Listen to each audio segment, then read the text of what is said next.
Rasta made me switch style. Oh, from a child, hope everything's fine. Old 39 and a half square mile. Maybe going through a change, but you still a paradise. Many places I've seen and not sweet as mine. Sweet and alive, sweet Montserrat, my own. Many years I've been gone. Sweet Montserrat, my own. In my heart as in this song. Sweet Montserrat, my home. I miss the seasons in your sun. Sweet Montserrat, my home. Will be for years and years to come. Sweet Montserrat, my home. Ah, boy.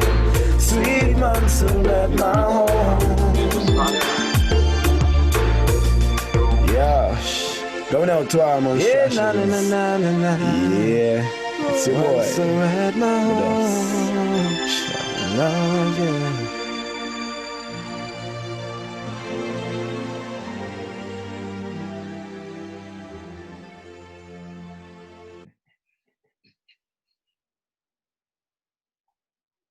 Hello, good afternoon, everyone. Welcome back to another session of Montserrat Voices Volcano Stories, where we're talking about one event, but hearing and understanding the different stories. Welcome to those who are joining us again, and welcome to those who are joining us for the first time. So this event is just about reflecting on the volcano, allowing people to share their stories so others can hear and appreciate them. And if people want to also share their own stories alongside those of the guest speakers, then you're most welcome to do so. For those who don't know, if you're joining for the first time, I'm Chantal Carty, and my co-host is Miss Derenique Chambers. Derenique, are you there? Do you want to just say a quick hello? Good afternoon, everyone. Thank you for joining us this afternoon. Okay, thank you. So just as a quick update on how the session is going to run this afternoon. So for those who are joining, the mics are on mute. We ask you to keep them on mute until unless you're prompted to kind of speak and to share, just for, you know, order and everything like that. And your video, you can have it on, it's optional. We are recording as well, so just so you know. So if you don't want to be on the recording, you would probably want to have your video turned off.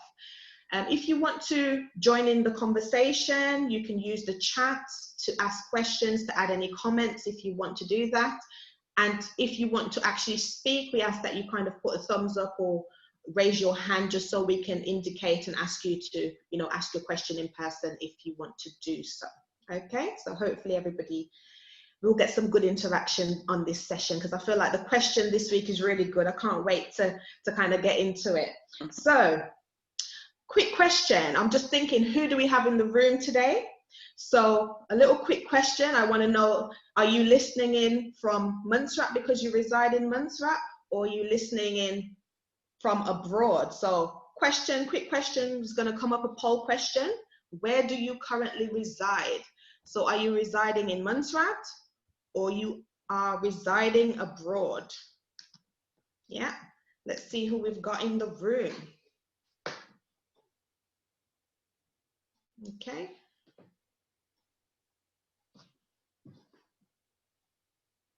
So everybody hopefully would have been able to click on that response. It's still going, Chantal. Still going, okay, still going. What's it looking like at the minute? Is it more abroad, more Montserrat? What's the feel? More abroad at the moment. Okay, great. I'm going to give it about 10 more seconds and then I will end this one. Okay, that's absolutely fine. But while that's kicking off, I'll just quickly let you know who this week's guest speakers are.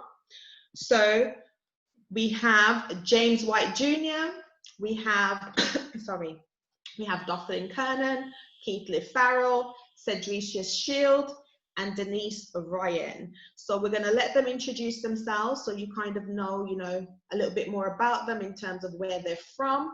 So I'm going to hand over to James just to quickly introduce. James? Okay, Keith, do you want to introduce? Hi, I'm Keithley Farrell. I'm from the wonderful, beautiful village of Corkhill. I'm now residing in Birmingham in the UK. Thank you. Thank you. Denise? Hi, I'm Denise Ryan, and I hail from the lovely village of Kinsale, back in Montserrat, now living in Birmingham in the UK. And Seth, do you want to go next? Hi, good day, everybody. I'm Cedricia Shield. Originally, I am from Gauges and Harris's. I lived in Gauges for about 4 years. Then I moved to Harris's when I was about 4 years, and I lived there until I was 10. And I currently reside in Palm Loop, Montserrat. Thank you. And Dothlin? Hi, good afternoon, everybody. My name is Dothlin Tewitt Kernan. I lived in Banks and also in Dagenham. I'm also the wife of Anderson Kernan, who should be somewhere in this chat, listening in. And who don't know Anderson Kernan, I'm the sister-in-law of Aurel Kernan. Okay, great. And finally, James, can you hear us? Can you? Yes, I'm here. Okay. James White, and originally, like Cedricia, I'm originally from Gauges, and now living in Lookout. Okay, thank you very much. So we're just going to get straight into the conversation this afternoon, and we're going to start off with Keithley. So Keithley, if you can share some of your volcano stories and memories with us, please. All right. When the volcano, well, what I'll do, I'll back up a week or so before the volcano blew. I used to work for it was then Montserrat Electricity Services. And Cable and Wallace had these dishes up on Chances Peak. So we were basically responsible for going up and maintaining the transformer up there. So we went up I think a couple of days before the volcano blew the first time. And while we were up there, the guys they were making a joke and saying, basically the mountain is shaking. And if I don't feel it, but I wasn't really feeling anything. I just wanted to get up there and get down because I'm a man, I don't really like heights. I just want to get up there, do my job, get down. Anyway, they were making jokes, but there was one thing that was sort of in my mind, and that there was a lot of sulfur we were smelling. And it was strange because I've been up to the mountain a few times, and that's not a smell you really smell. Anyway, I mean, St. Patrick's is just around the corner there, and you thought, okay, maybe, that's where the super area is. So we left and we came down. And that said day, we were at work, because I used to work for 7 o'clock. So we were at work, and we were chatting, getting ready, getting ourselves organized to go out into the field and work. And we heard this almighty bang. Looked up into the mountain from Lover's Lane, and you can see the mountain right there. And there was this black plume. And we were like, everybody's wondering, what's that? Nobody knows what's happening. And then finally the ash starts falling, and then you see the white stuff coming on you, and you're thinking to yourself, oh my God, this is serious. Now, the first thing I'm thinking now is, well, at that time, Kurt was living with me in Corkhill. We had curated. They were at Corkhill, so I'm thinking, okay, they're safe. But my mother was at the hospital. She was working. And I thought, oh my God, I got to get to the hospital and then get out to town. That's all I was thinking.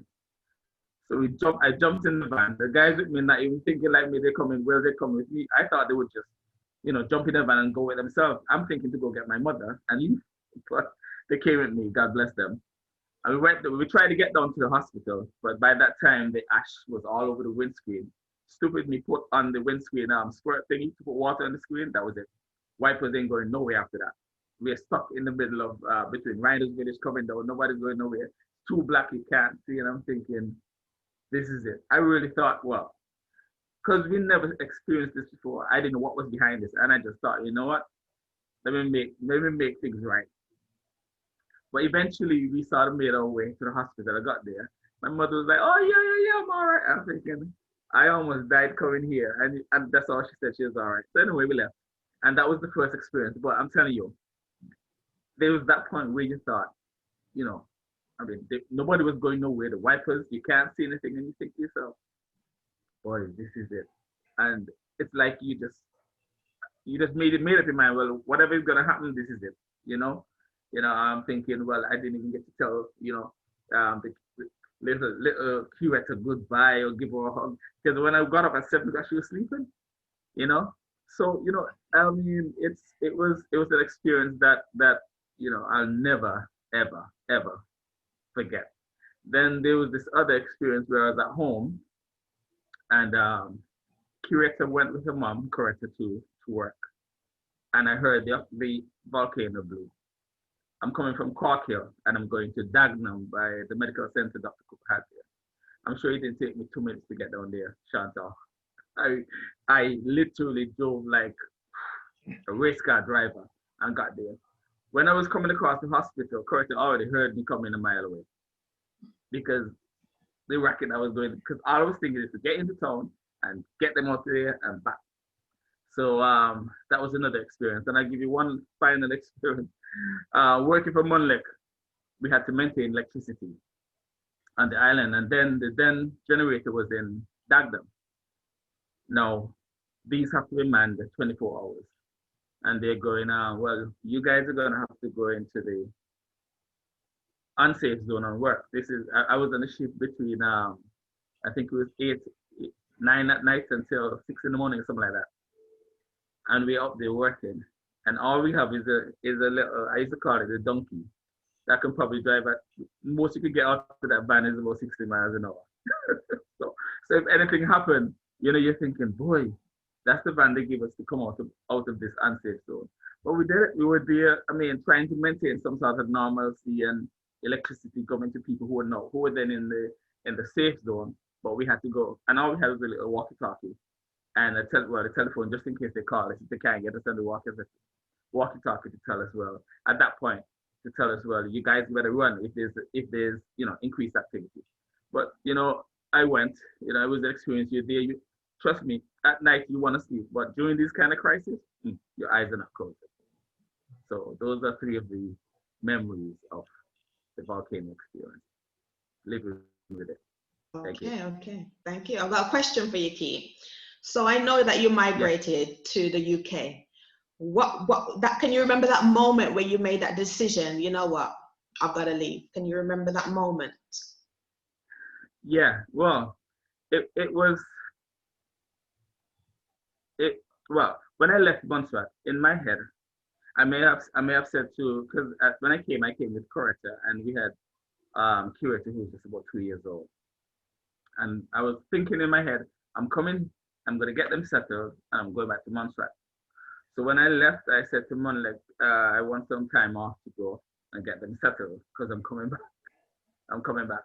You know, so for me, it wasn't too much of a hard decision. I was doing what I thought was the best thing for my family then, get them out, and then I'd come back.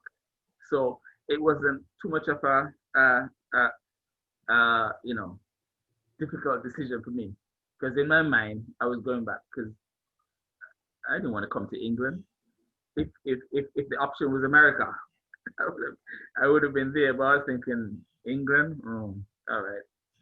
So I came, and it was this 6 months turned into a year, and now a year's turned into over 20 years.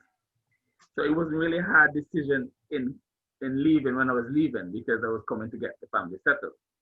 Right. So.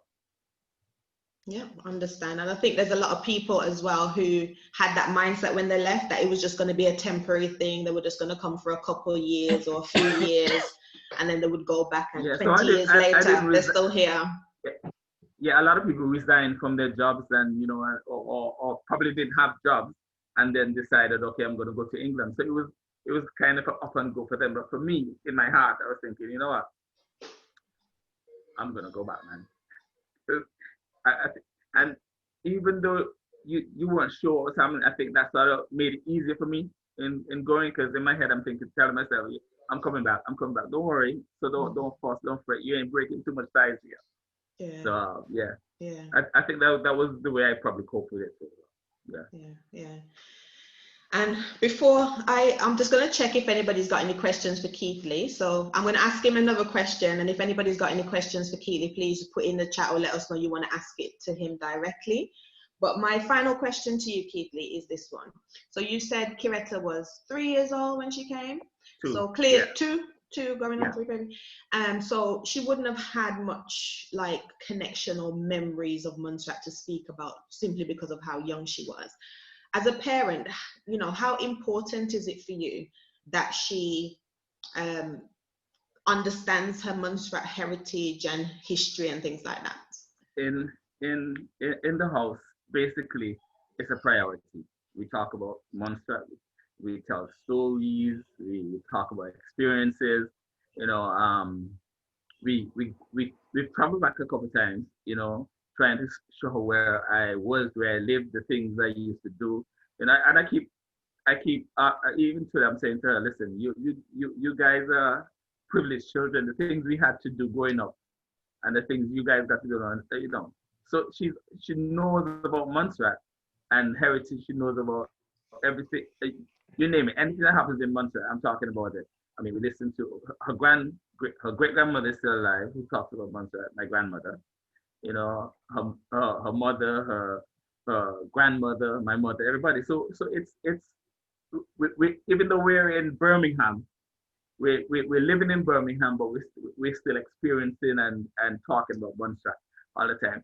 I mean, the sad thing though is that when she goes back, or when she's in back, she's not had that experience that we've had still. So even though we've talked about it, she knows about it, but she's not experienced it. You know, well, some of it anyway. You know, but I mean, it's all good. It's definitely a priority in my house though. Montserrat, we talk about it, we live it, we eat it. The food, Yeah. oh yeah, we still do it. Yeah. Yeah, definitely. Correct, I cook a good goat water, so I can testify to that. You eat it. Okay, thank you so much, Keithley. Thank you. Okay, so we're gonna, any questions for Keithley and Derenie in the chat? No, not at the moment, no. We have got someone willing to share a short story, but when we've got some time. Okay, lovely, thank you. So we're gonna move on to our next speaker, who is Dothlin Kernan. So Dothlin, if you want to share. You're on mute.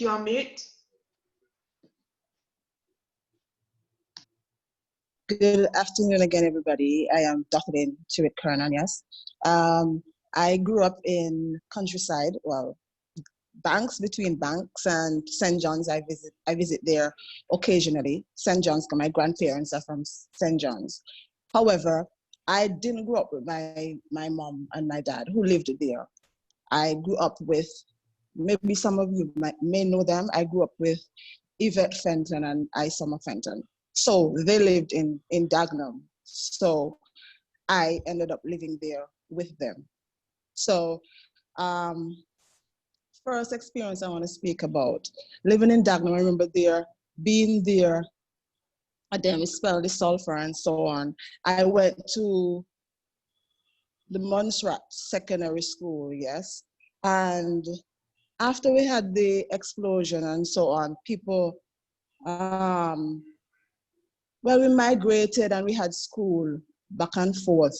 I was going to the technical college then.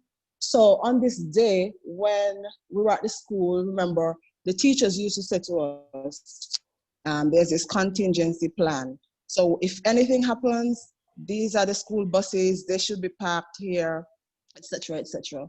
So this day, we had an explosion. That was the day it was dark. I thought I was going to die. Anyway, whilst we were there now, students should be getting onto the bus, and once that one is filled, we leave. But it seemed we're standing up there as students waiting because we know what the plan is. I see teachers going onto the buses, forgetting about the students. I'm like, what is happening? You're scared, and I'm thinking, hey, I'm really gonna die because nobody's going according to the plan. Anyways, I remember this vehicle came for their children. It was what's his name? Hilton Housen, yes. They came for their children, and I knew them. And they went into the car, and I'm like, hey, I know these people. I'm gonna get in that car too. But by the time the car was filled, and they were about to go, and I'm like, I'm not staying in this place because I'm gonna die if I stay. So I just jumped into the car, the back of the car, jumped across their legs. I didn't know who was sitting there, all the persons in the car, but there was no space for me to sit. Are you hearing me? Okay, there was no space for me to sit. So I just scoot across their legs. My legs are hanging out the car now. And I'm like, this car is not leaving me.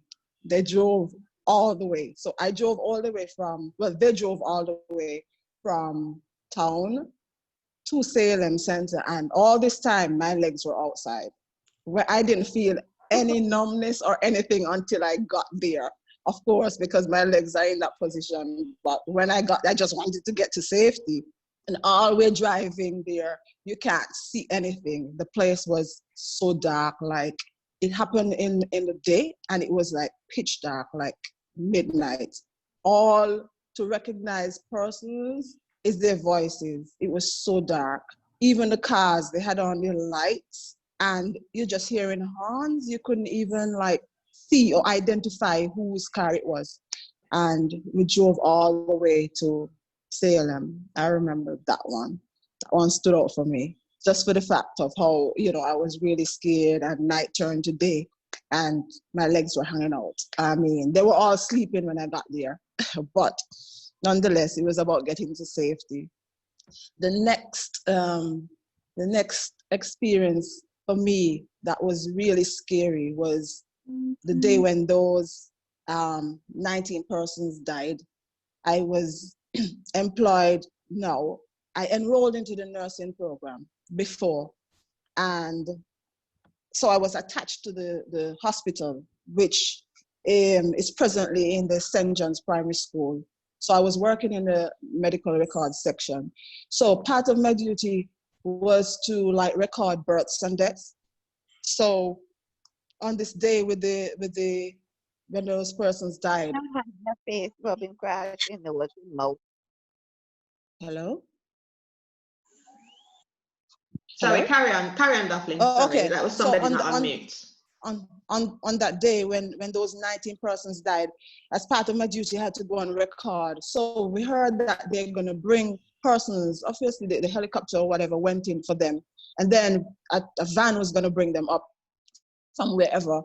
So I'm like, okay, we have to record births and deaths. Well, basically it was jotting down whatever you were told, because I was in training at that point.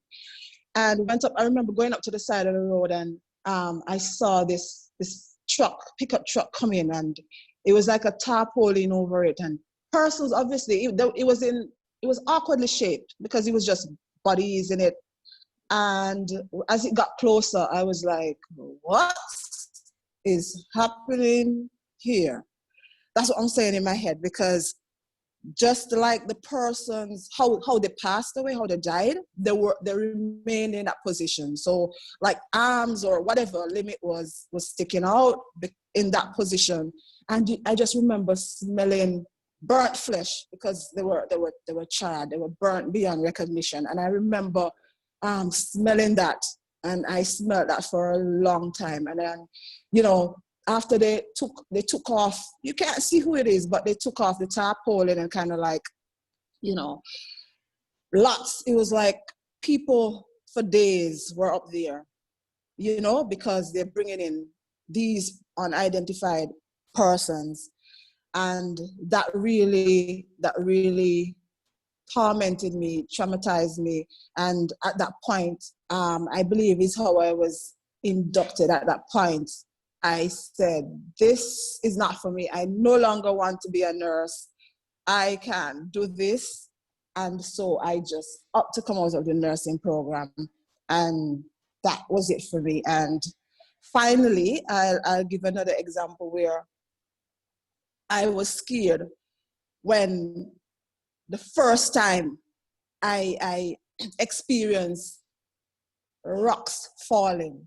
Those pumice from the volcano, where whenever you have those ash falls and those rocks were in it, those rocks, they would fall and break windscreens of vehicles and so on. So around you would have lots of vehicles with the windscreens broken out.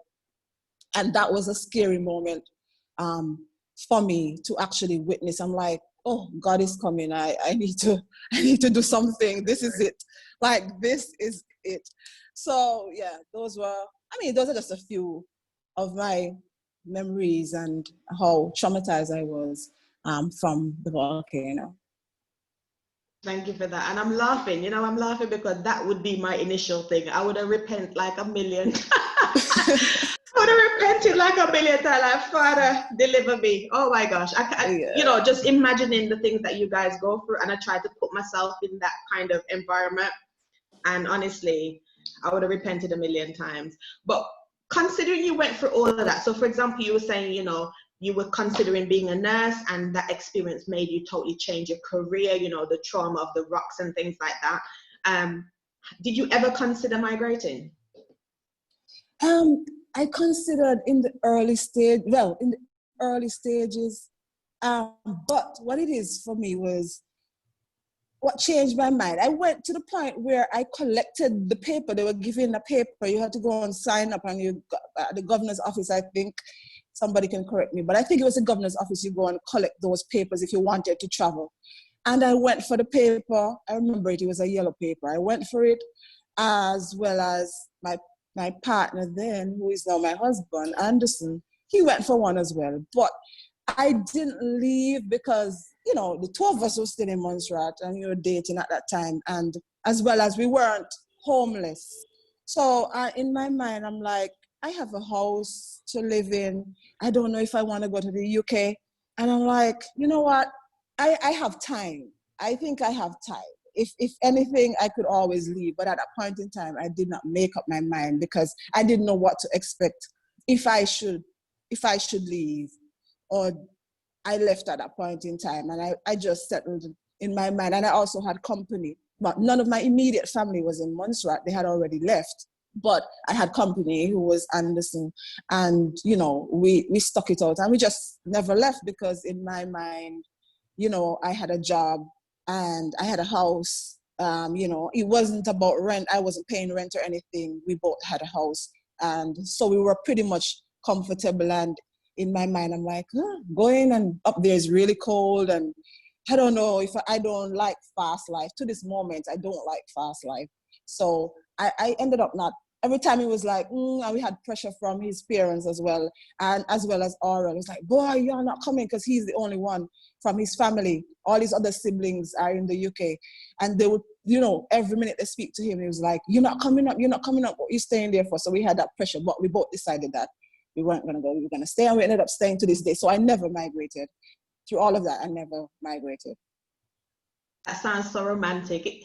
I don't know what everybody else hearing, but that sounds so romantic, like love conquered fear there. I guess. But I guess I can see where you're coming from, because at the end of the day, if you have a secure setup, why would you go somewhere where you're unsure, and I guess the feelings of fear kind of subsided over time as well. So I could. And then I didn't in my mind, I'm like, hey, this is an opportunity, because, I never thought that, hey, with all the population, remember we were like maybe 14,000, ball figure. And I'm like, then I don't think I would have gotten a job. And I have a job now because everybody choose to leave. I'm not going. If I go to the UK, it's about starting over. And I wasn't willing to do that. I know people should embrace change, but change is hard to embrace in certain circumstances. I'm like, I have a job. I'm okay. I have a roof over my head. I was just not willing at that point to leave. Okay, thank you very much. Any questions, anyone? Any questions, Didi? No questions in the chat just yet, no. Just to remind everyone though, when the speakers are speaking, as it is a recorded session, please keep your mics on mute. There will be a moment where you're unable to unmute and ask the questions you would like to, but just so that we can hear what the speakers are saying, please keep your mics on mute. Okay, thank you. So at this point, I'm going to introduce my next speaker, who is Mr. James White Jr. So James, you're on mute, just so you know.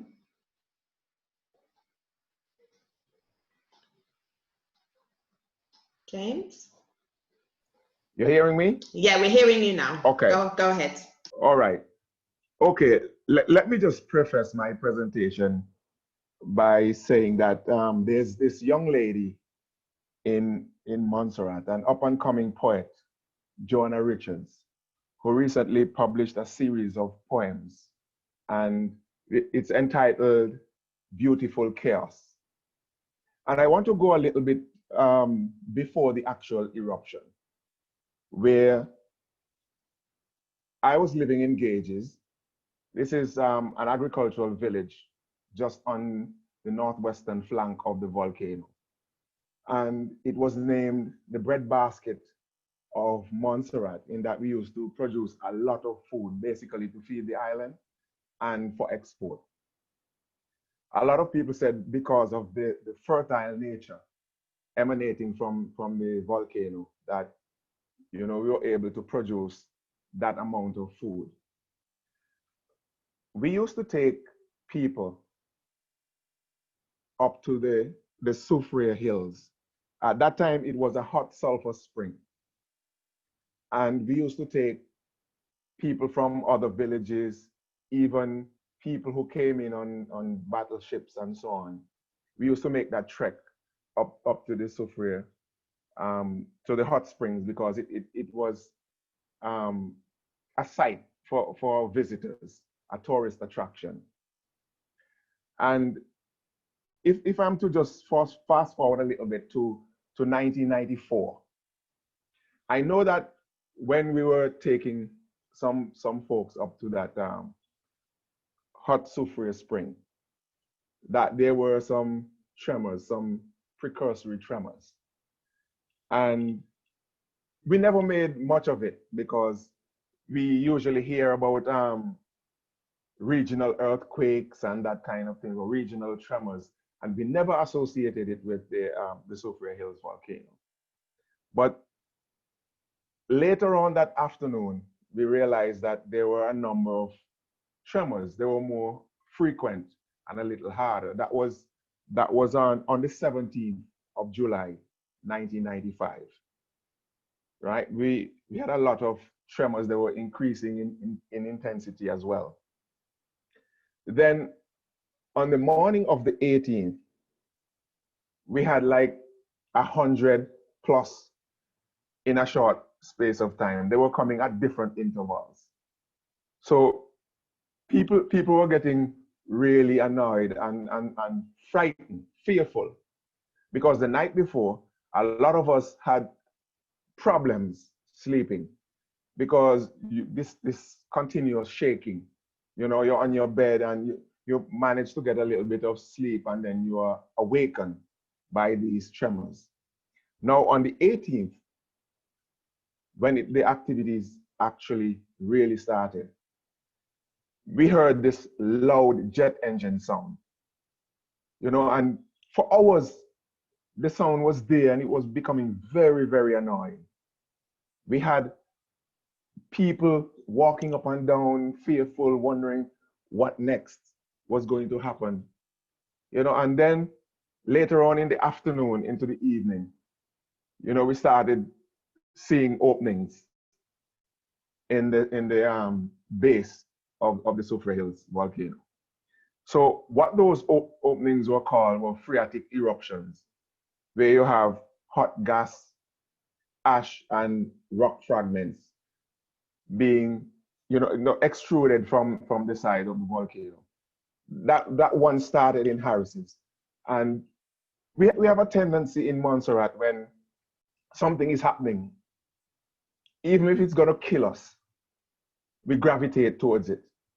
A whole heap of us jumped into a pickup and we headed up to Harris's to see what was going on. While we were up there, you know, it became more intense. A lot of people were gathering. You heard the crunching of rocks, and then you have rocks being spewed out and so on. You know, so we had to come back from there. Then ensuing days, you had different times when there were more openings in the base of the volcano, phreatic eruptions. Then the authorities came on the radio and said, listen, we need to move people, right?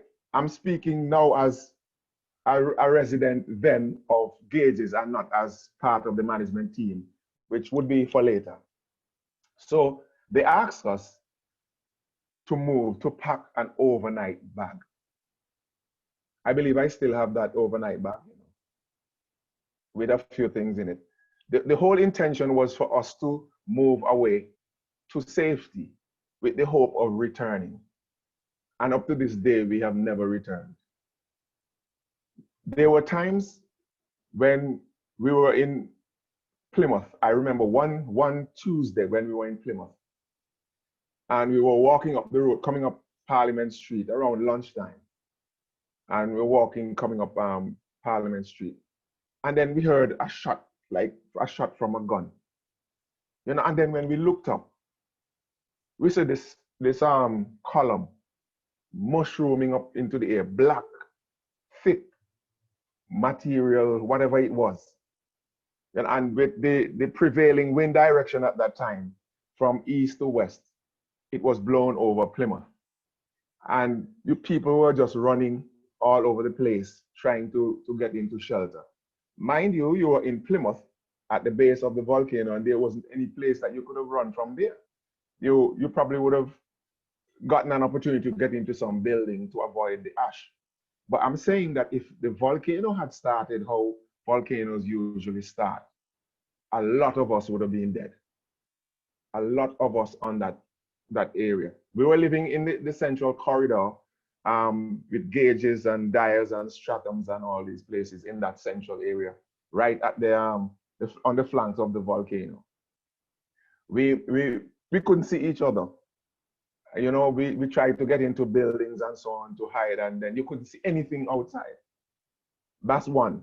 Then on another dark day, pun intended, we used to go by Dice, that's a local snacket, but she was located in Old Town. And while we were there, about 10 or 12 of us, just waiting for lunch, then we had another such episode. And this time it actually looked like it was island-wide, because after we went over to the north, to St. John's at that time, we had ash over there as well, but it wasn't the same as in Salem. We had about 6 centimeters of ash also in Salem. And while we were there eating, you know, the whole place just went in total darkness. There was a time when I tried to put my hands in front of my face to see my hands, and I couldn't even see my hands. And all the people who were in the restaurant at that time, or the cook shop, we just couldn't see one another. And people were there screaming out and say, oh, we're gonna die now, we're gonna die. And, you know, but in time I was there trying to just calm people down, you know, holding my own fears, keeping back my own fears at the time, just to try and to see that, you know, I'm in control of the situation, but I was frightened. I'm telling you, but I couldn't allow those persons in there to really know that I was frightened. And over time, with the wind, you know, the whole place cleared up quite a bit, and we were able to see one another again. And, you know, it was just some really, really terrible times that we experienced during that time. And I'm going to pause here for now, because a lot of what else I'm going to say was in a management frame. So I'll wait a little later. So James, you can just carry on, because that was the question I was going to ask anyway, in terms of, you know, can you share? Because a lot of the stories we've heard so far is from people's personal experiences. Obviously, we've had people who were police officers before and different roles, you know. But having spoken to you, I know you said you were part of the DMCA, and that's a different role in terms of, you know, being responsible for yourself, but also having to put things in place for the population. So can you just share about a couple of those experiences, please? All right. So yes, I was part of the emergency department at that time, 1996. I used to do volunteer work because we had one disaster coordinator in the years before, during the flood in 1981 and Hurricane Hugo in 1989. And I was a volunteer helping out, but I actually started working at the emergency department then in 1996. And we were charged with moving people from the area. I did mention earlier people from the flanks of the volcano, Long Ground, Bethel, and all those eastern islands coming through the central corridor, Plymouth, and up to Amersham and those areas. And so we had a plan, an evacuation plan, and also an emergency shelter plan. Now, I was tasked, being the logistics officer at the emergency department then, I was tasked with actually activating that evacuation and shelter management plan. So the whole idea was to commandeer not only government assets in terms of school buses and so, but to get private bus drivers and to help to move the people from those areas and move them to, that time we were moving people mostly to the Salem and environs. So we had shelters using schools, churches, and so on in those areas. We actually had some in St. John's and so as well, where we had people in those shelters. I remember one time when we were at a makeshift volcano observatory in Old Town, and there was a fallout from the volcano, what we call a sector collapse, and stones, sometimes some of them the size of my fist, and I have very big fists, and these, they were called pumice, and those were raining down on people's houses in Corkhill and those areas. And I started receiving a lot of calls. People were scared and wanted to move, and they were wondering what was happening and so on. The problem is that we couldn't come out of your sheltered accommodation at that time to go out, because it's never safe to come out because stones were falling and so on. What I did with a couple of my co-workers, we donned our hard hats and we ventured into Salem. When we reached around that into Corkhill, when we reached around the Golden Apple area, Golden Apple restaurant area, there were a line of vehicles there in total confusion, everybody trying to head north, further north. And we stopped by Golden Apple and we walked over to Salem, to Corkhill Center. And while we were trying to get there were cars across the road impeding each other. People actually came out of their vehicles and were going on foot, trying to go north. That was the level of confusion at that time. So after a while, the activity with the falling pumice and so on, it settled down. So we were able to speak to people, and tell them what they should do and so on. Those persons who actually moved to the north, a lot of them never went back. Even if they had gone back into the area, they would have gone back just to get some of their things and to move further north. So we had a lot of shelters. We managed to put people into shelters. Government organized a feeding program, which we also administered from the emergency department, which is now the Disaster Management Coordination Center. And it was a traumatic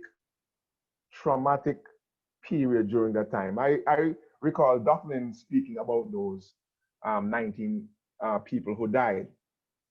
I know that I was one who actually went to help with the rescue of those persons. And, I endorsed everything that she said there. And the thing is, that the sad thing about it all of these 19 persons, I knew them personally. And that was the really bad part. And I know that for about a month or a little more, I couldn't eat anything that was meat, because I actually saw those charred remains and so on. It was very, very gruesome and something that nobody really wants to see, and I was part of the inquest, which found that both governments, the government of Montserrat and the government of the UK government, they were responsible for the deaths of those persons. I know that a lot of those persons actually went back into the area because of survival. You know, a lot of them had produce in the area, and at that time, nobody was giving them anything. And they decided to chance it to go back into the area. And on June 25th, 1997, those 19 people perished. It was a sad day in the history of Montserrat. Yeah, definitely a sad day. The fact that lives were lost, you know, my heart goes out to those who lost their family members. I know somebody who lost their mom, you know, who's a family member to my husband. So condolences to all, you know, if anybody on here particularly as well who might have lost loved ones. So thank you for that, James. Thanks for sharing your perspectives and, you know, your experiences as part of the DMCA. Thank you. Any questions for James, Darren? No questions at the moment. Okay, so what we'll do, if you can, I think you said somebody had a question, wanted to share, that we'll give the opportunity now, please. Yes, Dwayne Castle wanted to share a short story. If he's still there, Dwayne? Yes, I'm here. Can you guys hear me? Yes. Yeah. Yeah. Okay, great. Just a short story because I'm conscious of time.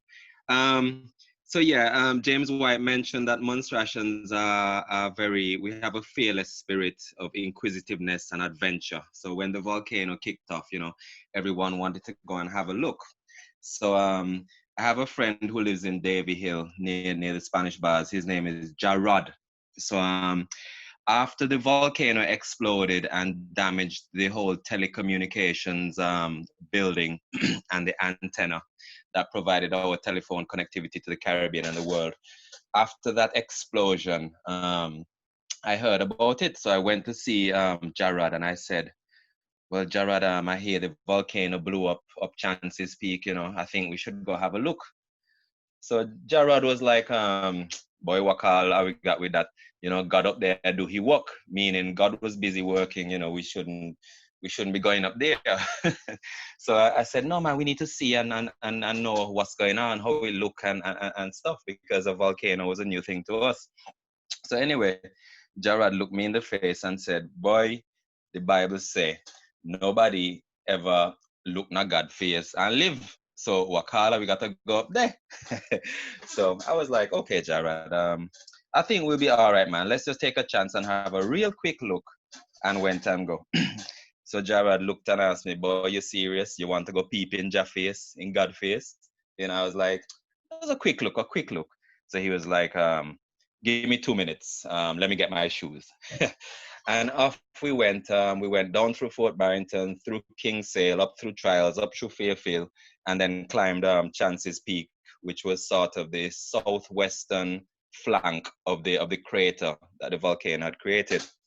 So when we got to the top of Chance's Peak, you know, we saw the damage to the cable and wireless building and the antennas and all that stuff. And then we walked through the Mermaid Pond and got to the edge of the crater.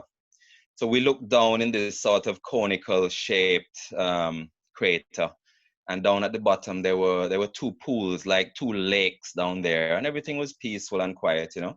So we spent a good 5-10 minutes having a look. But now the next thing, these two pools started to bubble up and started to fizz and started to act like a fountain, you know, started to blow. So basically the volcano was starting to blow again, and boy, me and Jarrod, we turned around and we ran down that mountain in about 15 minutes flat, and just rushed to town and just got out of there, you know. So I think that might be the last time we go and peep in an active volcano from now on. So that's my story. Just wanted to share. Yeah, y'all gonna go peep in a God face, eh? Are you too bright? Very brave. But yeah, thanks for sharing that. Darren, what are you saying? Said Roy KB has said wow to that story. And we have a question actually for James, if James is still there. James, are you there? I hope so. I am still here. I'm still here. We've got a question for you from Chris Sure. Benton. He would like to know, what counselling did the government provide to staff like yourself to deal with the trauma from dealing with those who were killed by the volcano? I tell you, that's a brilliant question. Yes, it is. Because up to now, I'm still struggling with that, because there was absolutely no provisions made.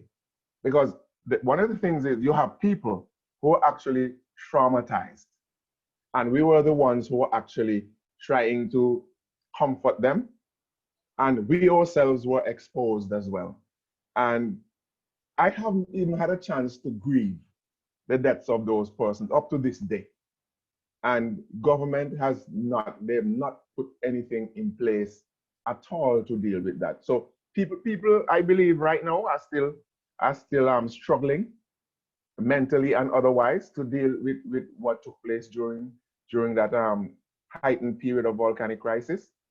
You see it in some people.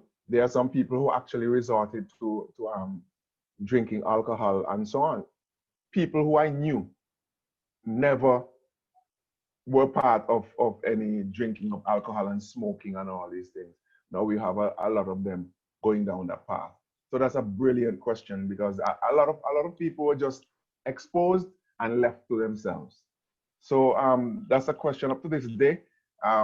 Nobody actually came and spoke of that, barring one person, I believe, Dr. Clarice Barnes, who actually came and said she was sorry that she couldn't help during that time, because no one actually engaged her services. They tried to do a little bit of it, I think, the social services department, but they weren't qualified counselors to try to help people. So that's the situation. And that's a very good question. I love the question, because some people are still trying to find out why something like that was not done. Oh, thank you very much. And we've got a raised hand as well, Shani. So okay. DBTK, your hand is raised. Are you still there? Yes, I'm still there. It's me, Dufflin. I wanted to agree with James about the counseling. We didn't receive any, and trust me, it was as who was listening to my story, I was traumatized. It was traumatizing for me, at least, and even to the point where I didn't sleep for months. Like, sleeping was a task. And I mean, from the volcano, we always, as you mentioned before, we always packed a bag, have our passports in the event. And to this day, I think counseling would have been ideal, because to this day, it's on the subconscious. I mean, I go to work in the parking lot, and back then it was a thing to park with your front out. And to this day, I still always, no matter where I go, I still always park with the front of my vehicle out in case of anything. You just press gas and go. It's not about no reversing or anything. And I think, as James White mentioned, he said he still has a bag packed. What's the reason for this bag? He thinks something is still in the bag. So, subconsciously it's still there. We're on an island with a volcano. It may not be as active. Who knows? We don't know. It's not declared as dormant, but those things are still lurking around. And as I say, I still park that way. I still do. And it has to be a reason, I think, because of the whole, experience of just living. But we never received any counseling. Yeah. Darling, it's the bag that I was speaking about. It's just that I never got back to it. I never got back to it, so I don't know. It's somewhere, but it's somewhere in the house somewhere, but I just never got back to it. It's not that anything is pending or imminent, as the case may be. And like you said, I personally parked with my front out, because that is part of disaster management, that you always park that way.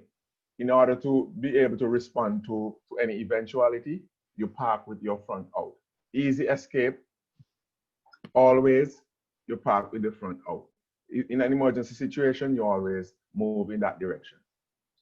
Wow. Okay. Thank you guys. That was so interesting. Derenique, what are you going to say? Sorry. Yes, Jasmine Martin, in relation to what James and DBTK were just sharing, Edwin Martin from Montserrat Spotlight shared a similar article. She's posted the link in the chat, so if anybody does want to have a read of that, it is posted in the chat. So thank you, Jasmine. Yeah, thank you. Thank you so much. Thank you. And I think one of the things I've realized with, you know, having spoken to quite a few people is despite everything, you were just still expected to carry on. So despite everything you've experienced, death, this, you know, loss, everything, you were just expected to just carry on without taking the time to process what's actually, you know, what you've actually experienced.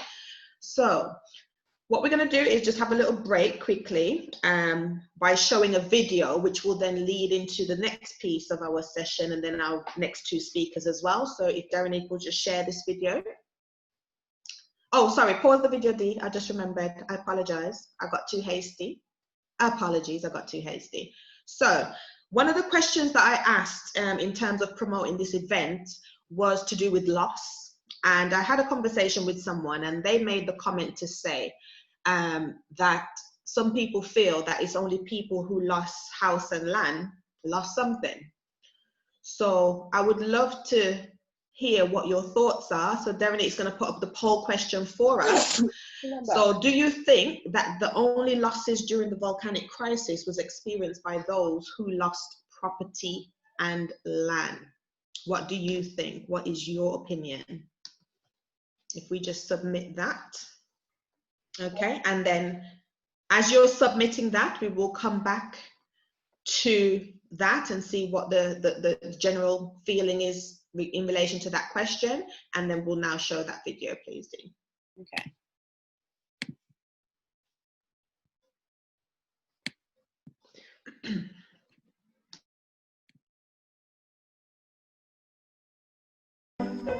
Dip, toss, dip,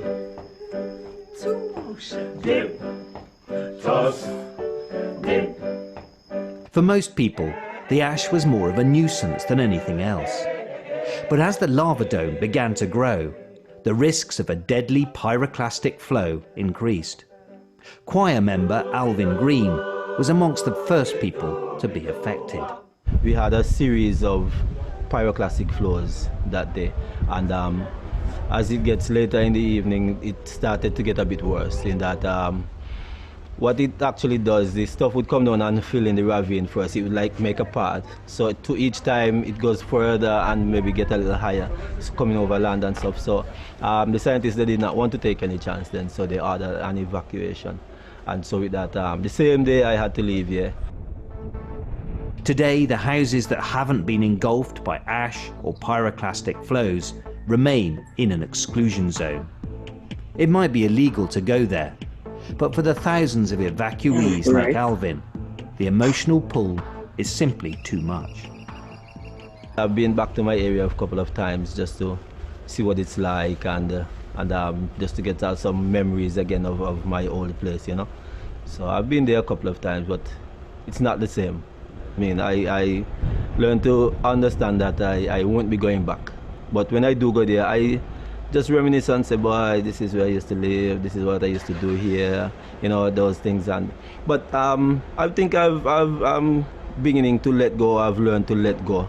And because then if you don't, it can have a mindset on you and kind of offset you or throw you back, you know. So I think I've learned to let go.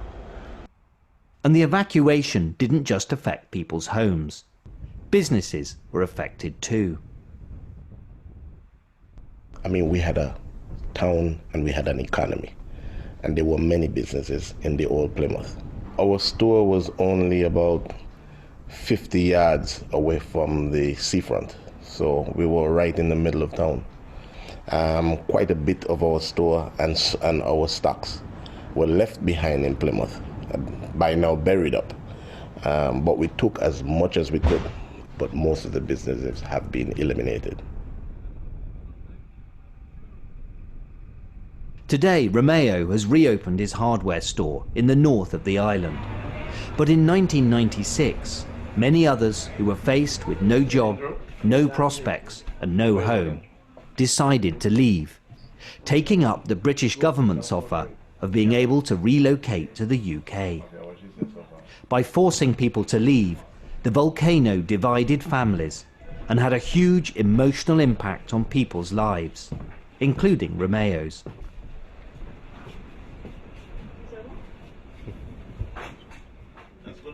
We boarded a plane. I remember crying my eyes off when the plane lifted from Blackburn Airport. I spent 3 days in Antigua working at the airport, helping elderly people and other people to board their flights to go to other places. And 3 days time I said, hey, I gotta go back home. It was an emotional time for me. And I came back home and I haven't been anywhere since. I don't know. I don't know. I don't know. I don't know where I'm gonna go when the volcano blows.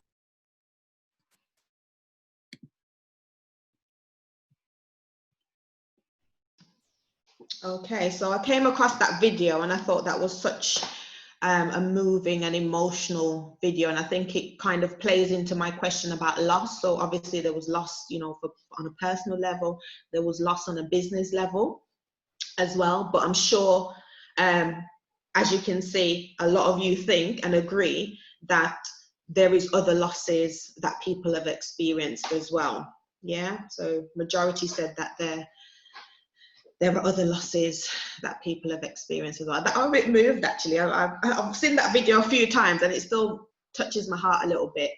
I'm going to bring my next speaker in. Before I get the audience to kind of share their thoughts as to why you said yes or why you said no, I'm going to bring my next speaker in. Is she here? Yes, she's here, which is Said. So Said, if you want to just share your story and then we will come back. Thank you. Good afternoon or evening, everyone, depending on what location you're in. I'm Cedric Shield, as I introduced myself before. Where do I start? I never moved from Montserrat, so obviously I would have numerous stories. Time does not really permit me to go into the many stories that I have. So what I will do, I try to narrow it down, some humorous ones, some scary ones. So what I'll do, I'll start with where it all started. The 18th of July, 1995. I was a 10-year-old. School was out. We were on summer holidays. And I don't know what happened. Normally I would be in library summer school, but I guess library wasn't having any summer school that year. So we had already had our vacation plans to go to Nevis by my godmother in a couple days' time. So I remember I was at my grandmother's house in Gages. I lived in Harris's that time, and I was in Gages at the time when the volcano started, just for the day. Mommy was in town working, Daddy was also in town working, and I was in Gages with my grandmother and my cousins. I remember hearing something like a jet plane, and I kept saying, why is this jet flying so low? And why are we not seeing the jet? Because obviously, if the jet was flying, you would be able to see this jet in the sky. And we kept, as children, we were playing, we were doing what we were doing, but we just kept hearing this jet plane, but we didn't see any jet. And we were also smelling sulfur. In Gages, you would smell sulfur from time to time because there were sulfur springs in Gages, and people, as James White said, people used to visit Gages all the time to come and experience the sulfur springs there. But this day it was different because the smell was just so much more intense. So I remember, I'm going about my business, playing with my cousins. Then my parents came for me in a haste. They came for me earlier than they would have. And, they said something about the governor was on the radio and we should turn on the radio. And when we turned on the radio, I remember it was Frank Savage, and he was saying that there was an active volcano and the volcano had started. And, in my head, I'm 10 years, I'm like, cool, volcano, yeah, you're not even thinking of the destruction and the death that would follow. So what we did, we jumped in the car, went from Gauges to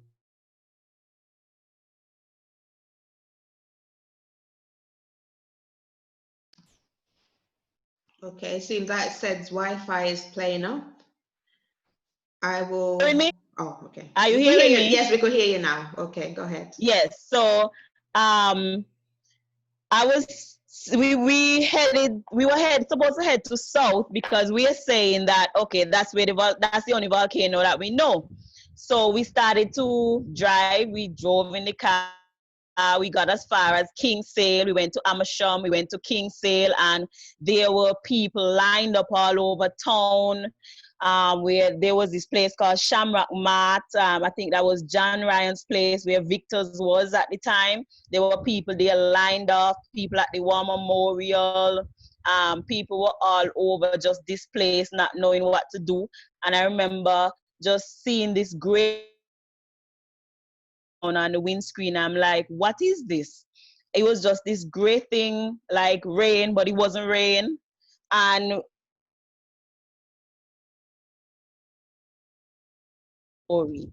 as I said, I have many experiences with the volcano. There was some terrible.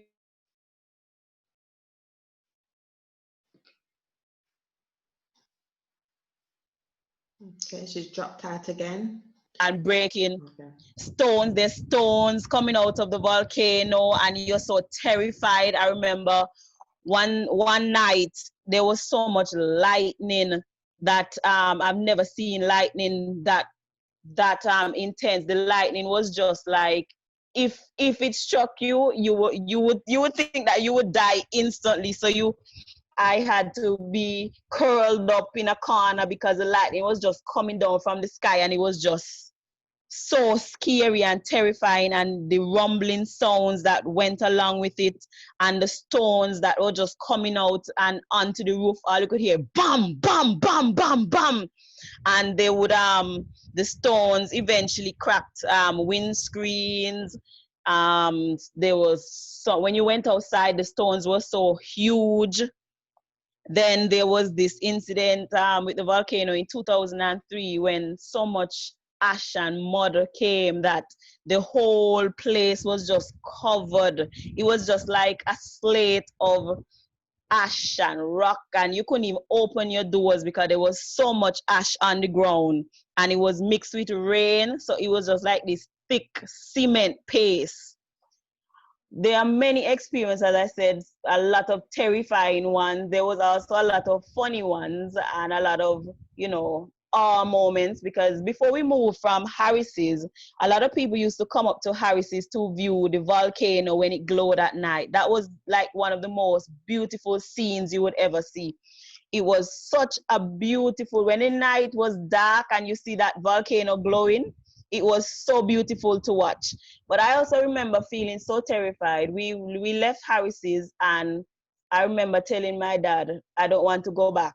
And when we first evacuated to Palm Loop, we never went back. Even though Harris's was declared that you could go back at one point during, I think, 95 or 96, we never went back because for me, it was just too terrifying. Because the volcano was right there. When you went there, it was like you could just feel something come over you, like, you know what, you're gonna die. So don't go there. And also I remember us packing an overnight bag. And to this day, a lot of our stuff was, although we said we weren't going, and we would eventually go back, knowing that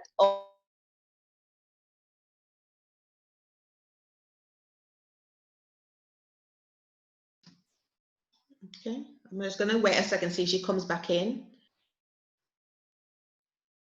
Okay, so what I'm going to do, while she's probably going to come back in, anybody at this point want to share in terms of their thoughts in terms of loss? So when Sed comes back in, we'll just, we'll bring her back in after a point. But anybody at this moment, in terms of the poll question and in terms of the loss, Anybody in the audience particularly that might want to share? I'll come to the guest speakers in a second, but anybody in the audience that would want to give their opinion as to why you said yes or why you said no? Yes, just to remind you, if you need to say anything or would like to say anything, please unmute yourself so that we can hear you. Otherwise, put it in the chat. I have got a few in the chat, but I'm going to give the people who would like to speak first the opportunity to do so first.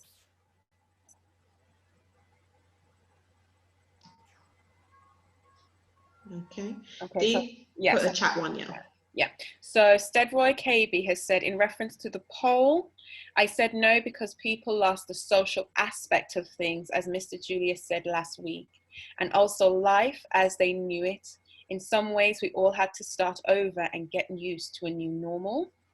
Jessica has said, I said no because all of us lost our childhood, heritage, way of living, the people, our community, and island spirit.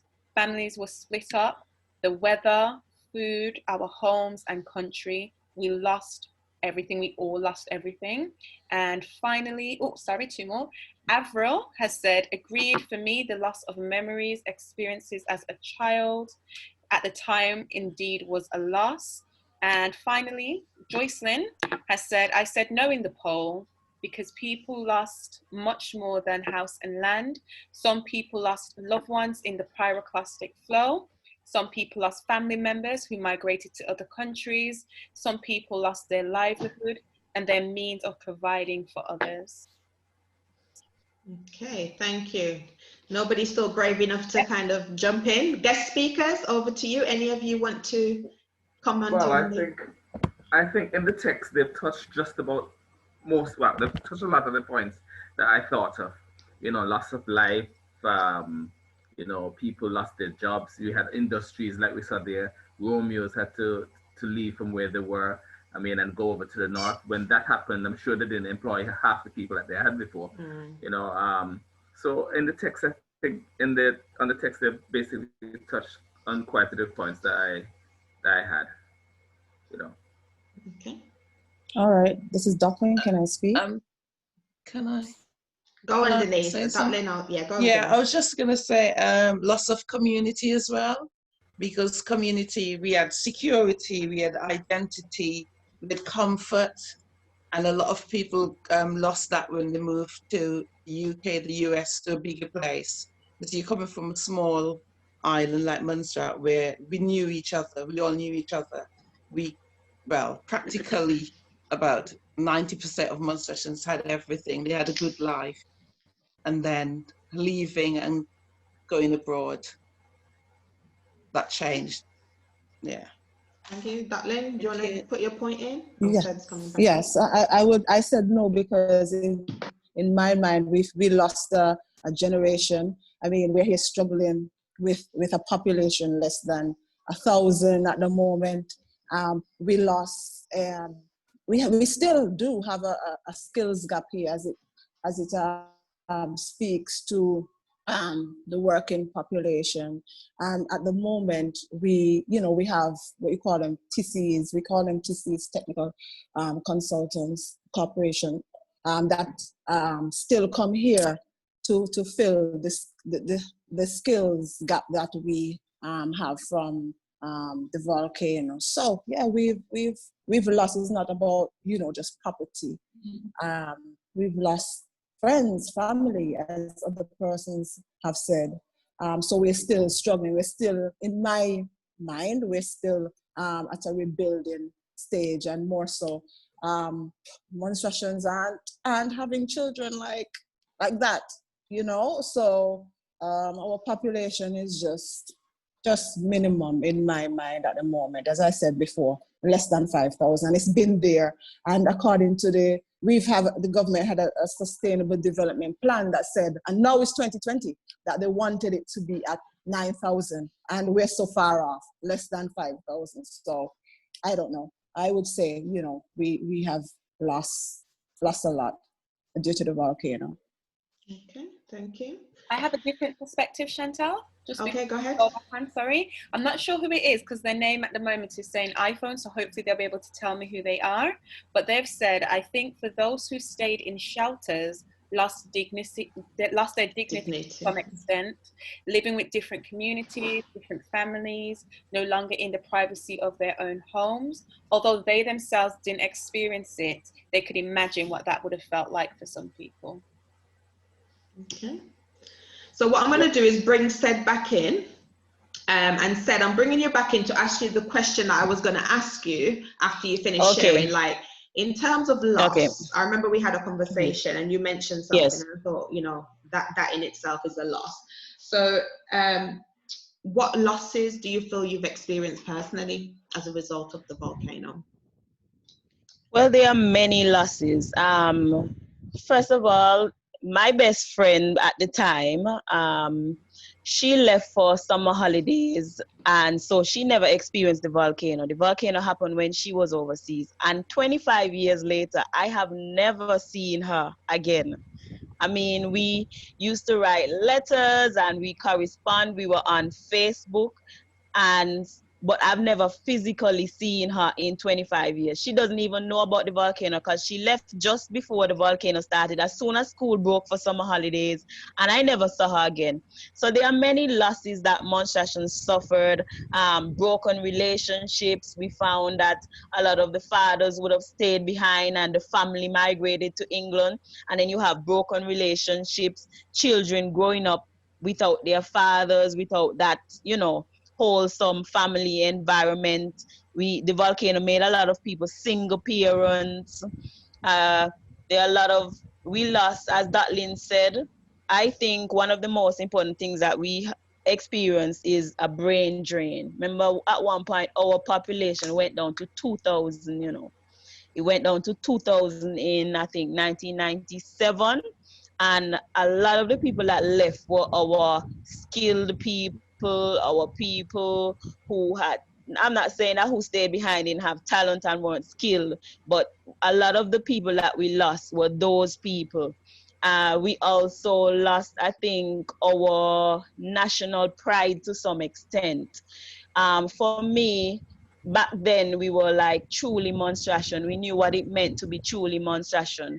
Now, who stayed here and who went overseas, it's a diluted version of Montserrat, because here we are mixed with many cultures and we've incorporated many cultures. So the true unique Montserratianness is lost. Also, when you go overseas, you have to, you know, integrate into a different society and you have to basically fit in. So true Montserratianness, I think.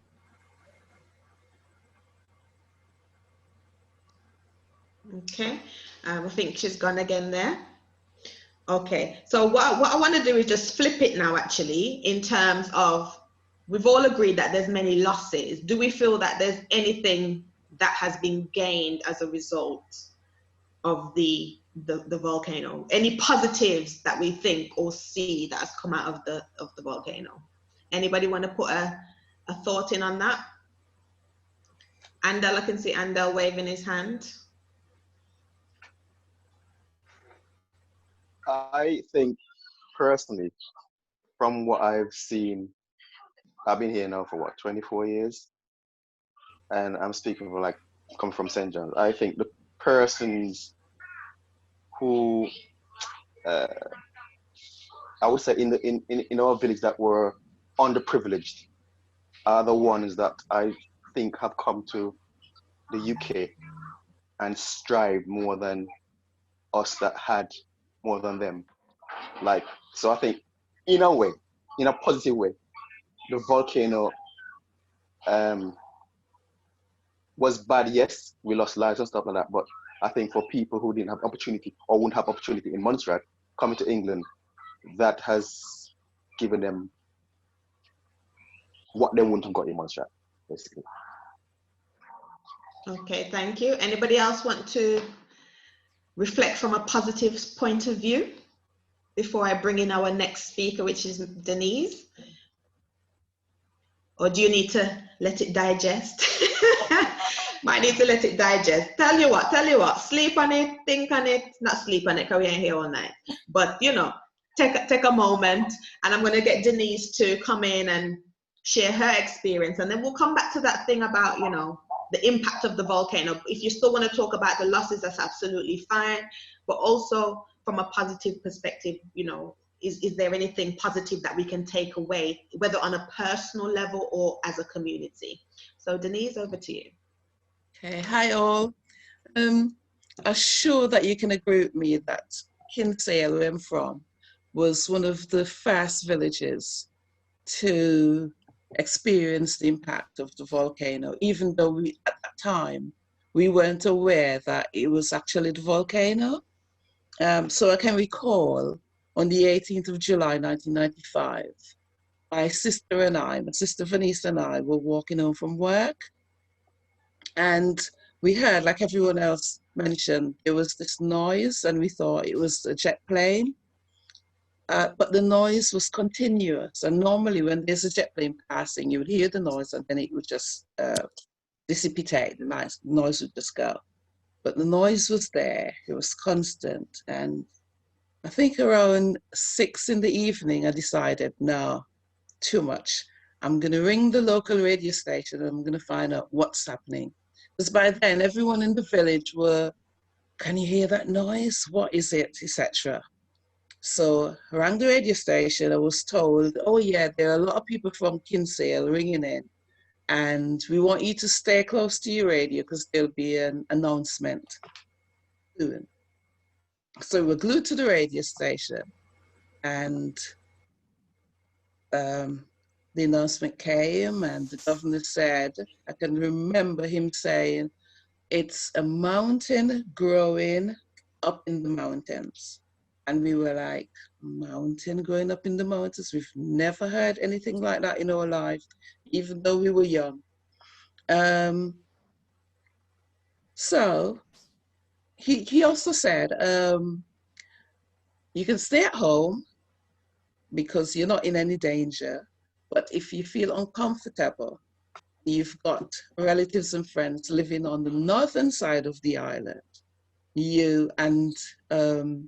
they can take you for the night. You can pack a bag and spend the night. You can leave your home. So we sat there, my family and I sat there, we're thinking, what should we do? Should we stay or should we go? By then, people from the neighboring village of Amos Gut were walking down the road, walking down Kinsale Road, the main road, and shouting, Denise, you know, come out your house, you're staying there. So we're like, oh, the governor said you can stay, there's no danger. And we were like, no, we're not staying, we're going into town. We're going and town at that time was Plymouth. So they were going into Plymouth and they were going to spend the night there. Well, meaning not in a house, just hanging out in town. And then my family decided, no, we're going to move. So contacted friends on the other side. My friend Doris Piper, God rest your soul. I rang her and she was able to take some of my family. I had a huge family. Well, I have a huge family. So she was able to take some of us and we went over to Salem, and the other half of my family went into Wapping and stayed there. And that was it. Went to bed the night, slept all right, came back the following morning, only to be greeted by all this white thing on the floor. Well, we didn't know it was ash. We just saw the white thing and we were like mesmerized, thinking, what the hell happened last night? Anyway, cleaned it up. Who had to go to school went to school. Who had to go to work went to work. I went to work, and it was coming up to 8 o'clock. I worked at Webb's Extension. I think that's what it's called, next to Osborne's. It was Emerald Building, and it was a 3-story building. So I was on the top floor, and I was looking down at my supervisor, and he had just got out of his car, and I was saying, oh, come on, Kwame. And as he started coming up the stairs, there was just this enormous bang. I had never heard anything like that in my life. There was this bang, and I looked up to the mountain, and all I can see was just the clouds rolling towards us. And I screamed, I said, Kwame, run, run. because I thought that was going to be it. Came up, went up the stairs, and we went inside, and the phone was ringing. I picked the phone up, and it was my cousin. She worked for the same company as I did, but she was in the office downtown, down in Plymouth. And she was crying. She was like, "What's happening? What's going on? Things are falling down here." And we're like, "I don't know. I just heard the bang. We're inside, so close your doors and windows." And as I said that was it. Everything went. Phone line went, the lights went, everything was dark. It's like 8 o'clock in the morning, turned to midnight. It was dark, and all you can hear was a shh. And that was the ash falling. Well, what I now know is ash falling from the sky. We looked out the window, the street lights were on, and all you can see is just the lights from the cars. It was that dark outside. Anyway, after the ash fell, the noise stopped. The lights came back on, and we turned the radio on to find out what's happening. And then the announcement came that you have to go home, pack your bag, and head north. So that's what we did. That was my experience on the 18th and the 19th. Yeah. The impact this has had on me is one thing for sure. The loud noises, that booming noise that I heard that day, even to today, any noise like that. I hate fireworks. I just do not like fireworks. Any noise like that just reminds me of that morning when the volcano exploded or erupted. Yeah. Another impact on my life. Well, another, what should I say? Yeah, impact on my life living with the volcano is the ash and the constant cleaning every day. Going to bed at night and waking up and there's ash on your bed, ash on your face, ash all over. I absolutely hated that. Another thing were the earthquakes. The earthquakes were like every second. You're in bed at night and the bed is shaking and you're just thinking, oh, it's another earthquake. Oh, it's another earthquake. Yeah, and that's about it. There are lots more to say, but 10 minutes and I don't want to bore anyone being the last speaker. So we're not boring. I'll stop there for now. Yeah, that's okay. Thank you, Denise. Question for you. Yeah. So similar to the question I asked Keithley earlier, in terms of moving, how did you come to that decision to move from Montserrat? I really didn't want to move. I wanted to be one of them that stayed behind. Half of my family left in June '96. And that's because one of my brothers suffers from asthma. So we had to get him off the island. And the other half, we stayed behind. Yes, we had jobs, and thankfully we were living in a house that was offered to us by in-law, but what should I say? My stepdad's family. So we stayed in that house. I thought the huge explosion was July. I just heard one of the speakers said it was. I think it was James White said it was June. The day of that explosion, I was on the phone. My cousin rang me from St. Kitts, and I was at work in Palm Loop, and she asked, "What's happening in Montserrat?" And I said, "Oh, it's a lovely day. The sun's shining. The volcano, it seems quiet, so everything's all right." And she's like, "No, there's stuff falling here in St. Kitts from the volcano."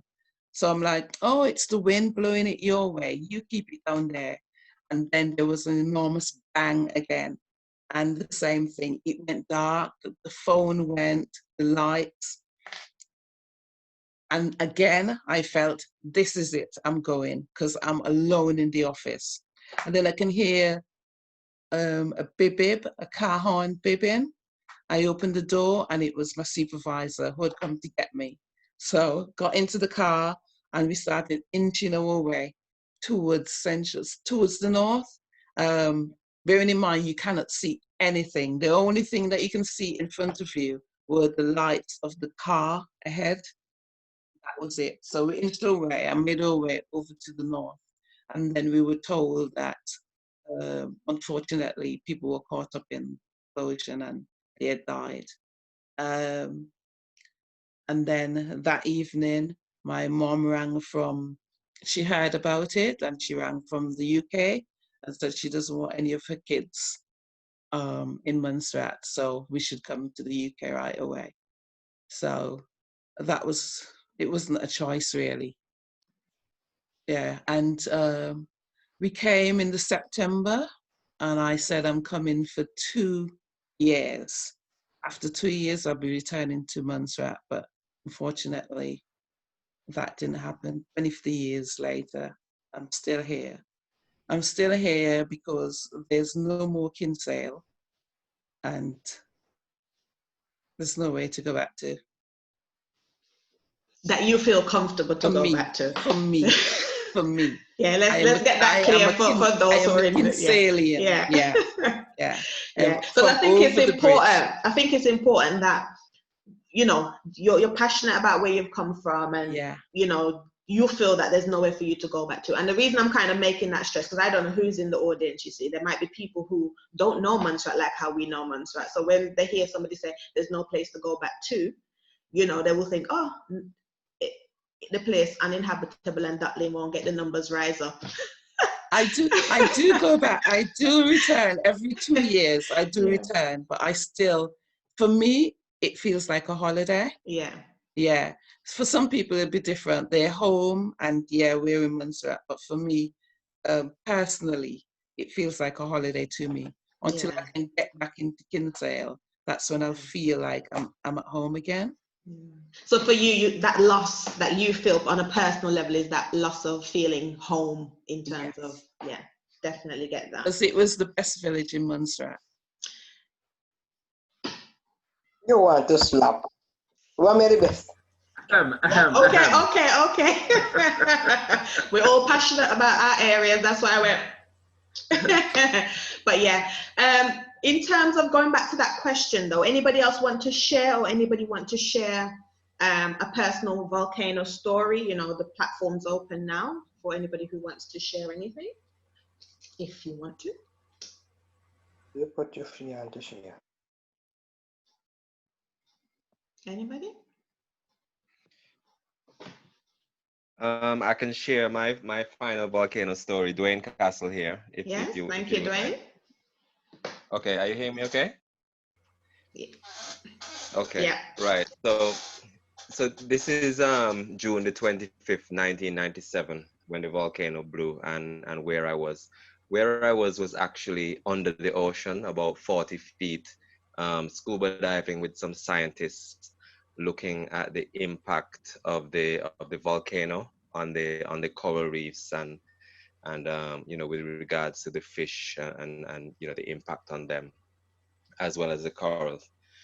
So I was working with the scientists from the Sustainable Ecosystems Institute. I think her name was Dr. Deborah Brosnan, and myself, Dr. Brosnan, and one of her colleagues, we took a speedboat from Little Bay, you know, a speedboat that they had purchased, you know, for the studies that they were doing on Montserrat reefs. And we went to Isles Bay. Now, Isles Bay is at the base of the Bellum Valley, and that eruption actually came down sort of from Farrells through Molyneux, Upper Carkill in the guts, and came down, you know, a significant way through Bellum Valley. So that's just a little background. So anyway, we were diving on this reef off Isles Bay, which, as I said, is near the mouth of the Bellum Valley where it meets the sea in Old Road. And all of a sudden, it was about coming up for 1 o'clock, and all of a sudden, it got very dark down there. You know, we were busy counting fish and looking at fish species and taking all sorts of measurements. But then it got very dark, more dark than a normal cloud would do when it goes over the sun when you're scuba diving. It got like really dark, like night was coming. So I thought something was wrong.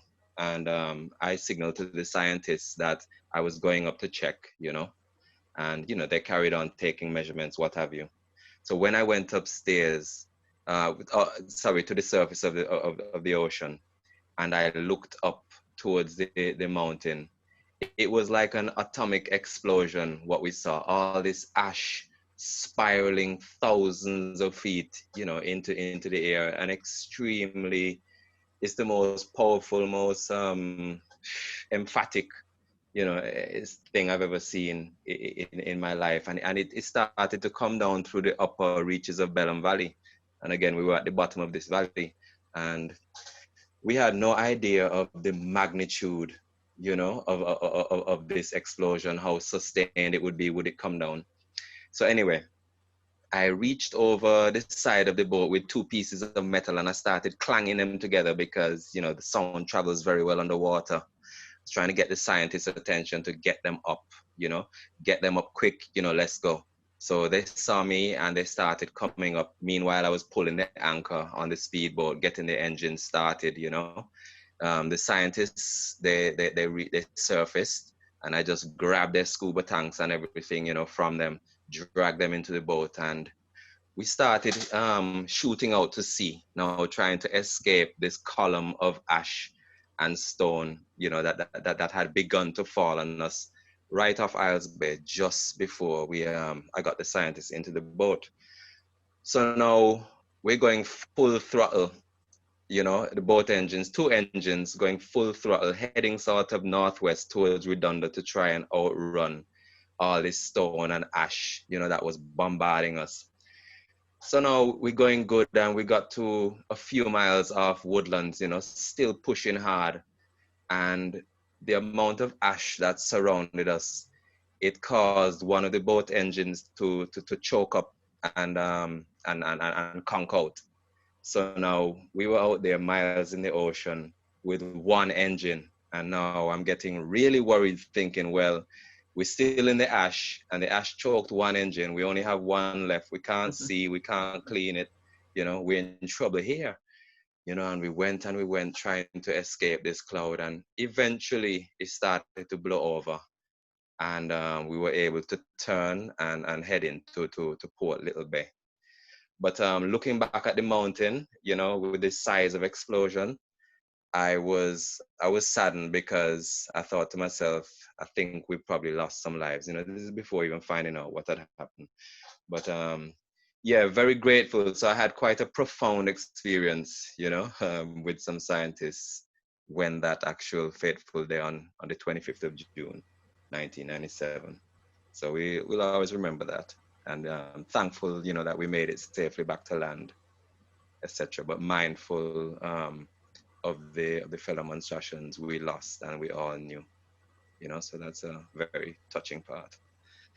And that's about it.